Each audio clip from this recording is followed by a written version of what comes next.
Hey there, and welcome to this edition of Going Green with Sanit. Today, we are here within the close vicinity of the Wilpattu National Park, and we are here to see an organization and a hotel stay that embodies every possible dimension of an eco-friendly destination. So, welcome to the Ibis.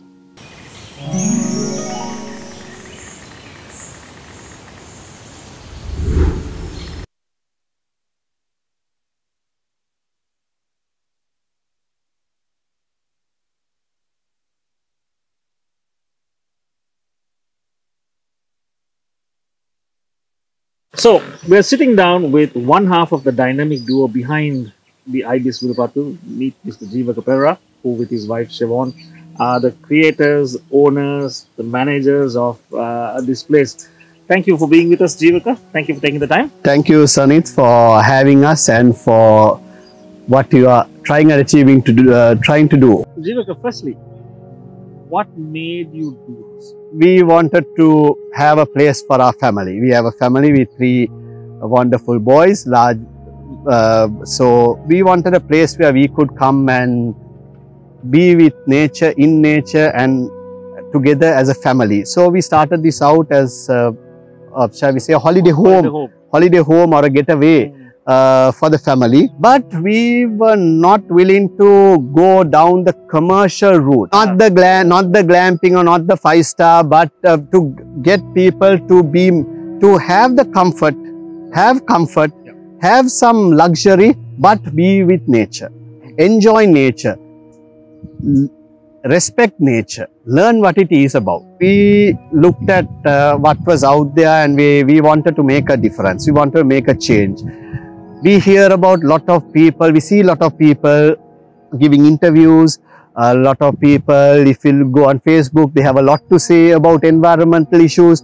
But what do we actually do about it? This is our question. What have we, or what have I as a human being, what have I done to make a difference?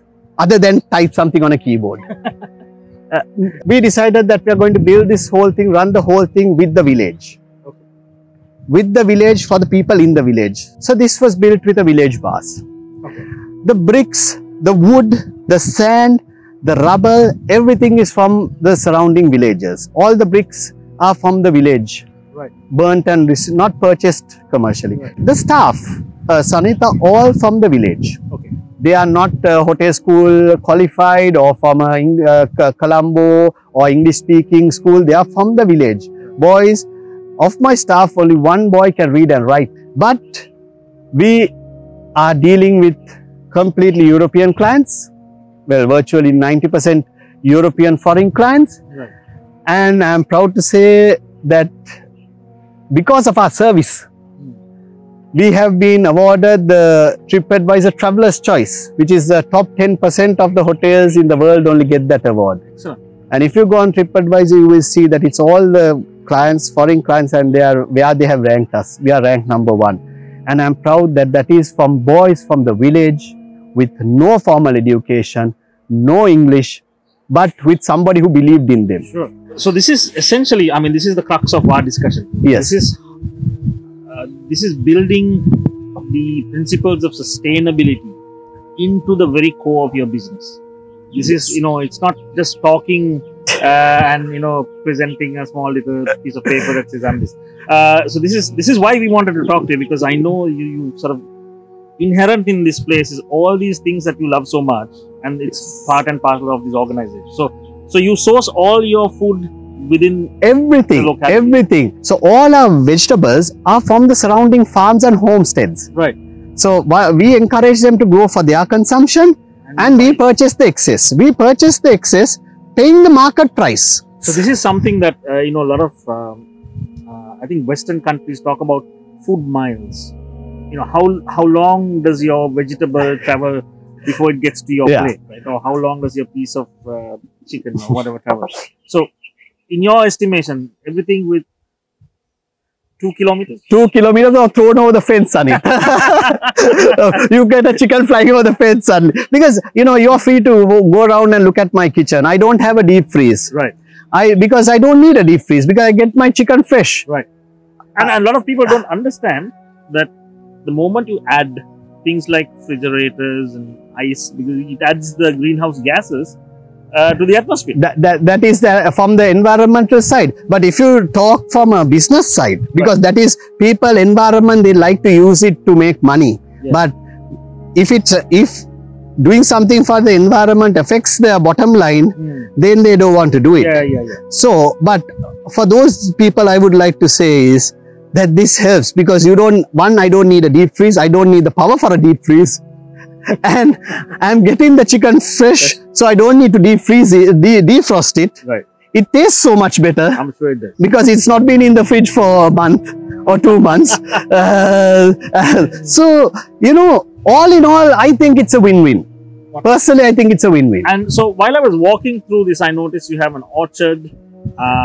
You have a Ayurvedic herb garden. Yes. Okay. So I'll start with the orchard. Thing is, I'm a fruit lover, and I find that when we go, everybody has mango. We have only what we want to eat, and if you go, we have apples and grapes. But we don't see Ugurasa now. We don't see Lovi. We don't see Sapadilla. We don't see any of these fruits that you and I grew up with. Right. So we wanted to have a genetic pool and a resource where in one area, somebody someday, maybe your children, maybe our grandchildren, will be able to come and look at, oh, so this is what a jambu tree looks like. How many of our younger children have seen a jambu tree? They live in apartments. Yeah. How many have seen a jambu tree? How many have seen a sapadilla tree? How many have seen any of these? So that is our goal. I think you showed me a Chinese guava. Yeah. I had one when I was a kid in my garden. But your son does not. My son does not. Exactly. Coming to the Ayurvedic thing is, we are going so much into Western medicine. This is part of our culture. Sure. Our heritage. So, where do we have it? Where can you go to see it? Yes, there are 1 or 2 government-run proper places. But I wanted to keep this. Now, my Ayurvedic garden, Sanit, is free to anybody. So, anybody can... You can come and take anything you want. You can take anything you want. You are free to take. If you need something for a treatment, you are free to take it and go. That is not for commercial. That is community for the community. Same as with my butterfly garden. Right. I have put in information and boards, and I have informed all the schools and anybody who is interested. We have a butterfly garden. We have an Ayurvedic garden. It's free. You can come, conduct your classes, have a look, do any training you want. It's there. Benefiting just the community. And it's not community, nature, and I think my children, my grandchildren, and hopefully we need a planet to live in, Sanit. Sure. I can't save this planet alone. I need you. We need everybody. The organic also, I would like to touch on what we do with the heirloom rices. Yeah. We are all eating GM modified and all these created rices. Right. But it has been proved. Yeah. It's proved, scientifically proved, that our heirloom rices, which were eaten by from our kings 3,000 years ago, right, that those are very much more healthier for you. It's very low on the glycemic index. Fiber content is higher. Nutrition value is higher. You don't need pesticides or chemicals to grow it. That's an important thing. You don't need pesticides and chemicals to grow it. Why are people not doing that? The yield is less. The yield is less. Also, we like to talk about organic, but we don't want to pay the price. Right. Okay. But how much value do you put on your life? Why is CKD such a huge thing and cancer? So what is the value on your life? Is it 200 rupees? Let's take a walk or more? And let's see whatever. Sanit, this is what we call Kondanarang or Jamanarang. Right. So this is mainly a wet zone. Okay. But this is a dry zone. But we have not only managed to get it to grow, but you can see fruit profusely. So this is Ugurasa. And these are all organic. All organic, yes.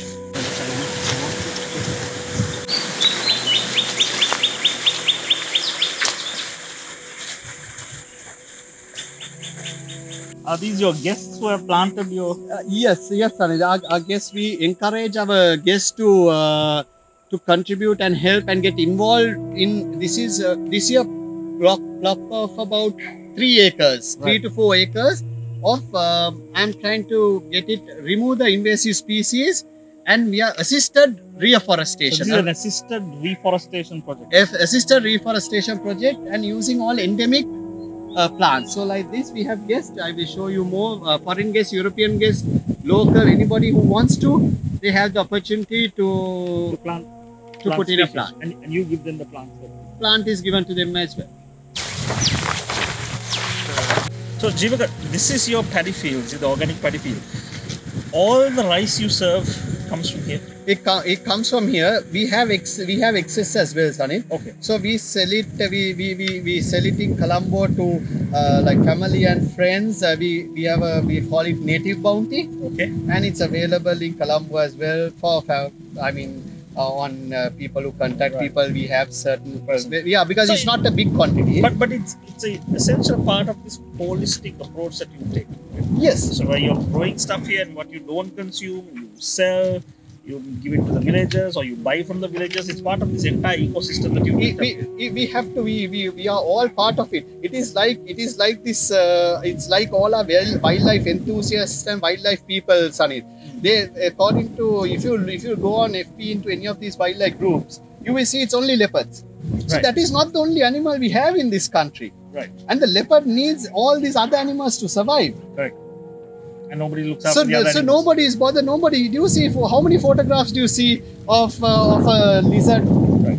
of maybe a gecko, a frog? Right. You were telling me that you have low risk coming into this. We do have. You have pictures of it. We have pictures of it. It's there. We have pictures of it. We have about 6 lorries. We started this as a project.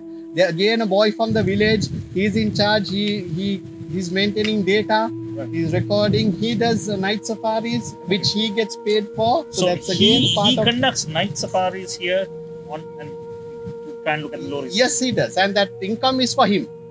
So that we have Not done. you. No, we don't. That is because that's his project. Okay. I give him the land and the equipment as my support towards the project, Right. and he does it, and the income is for him.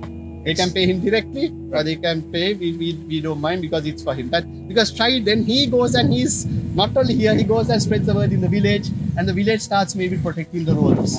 Hopefully. That's what I was going to say. Hopefully. So, if the community sees this benefit, they will actively look at protecting the wildlife and supporting these initiatives. That is my hope.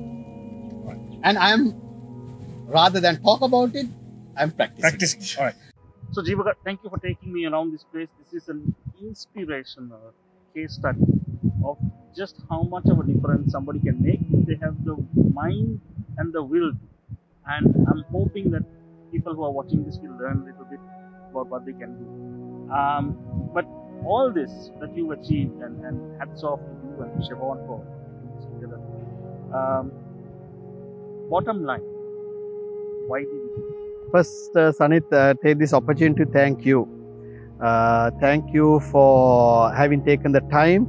And I know you don't want me to say it, but I would like to thank the Carbon Consulting Company, because from Palpatha days, when we got involved and we did something together, that also gave me a lot of insight into how I can do it and why I could do it. Okay, so why I did it? Is, Sanit, I have 3 children. And I realized that what I had in my childhood, they do not have now. They do not have tree. How many of our children can climb a tree today?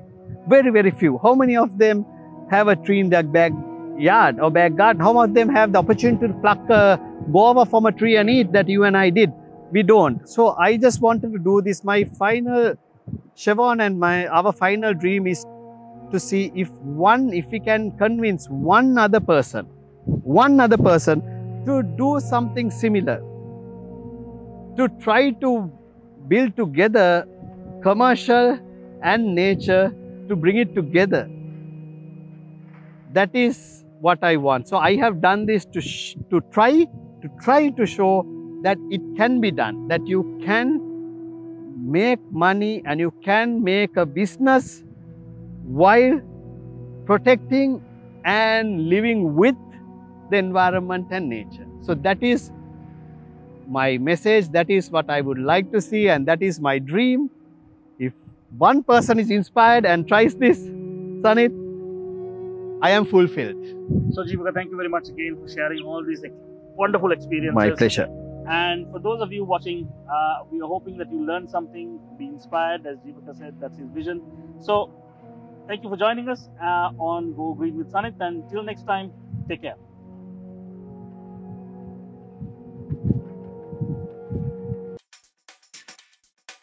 Let's begin now.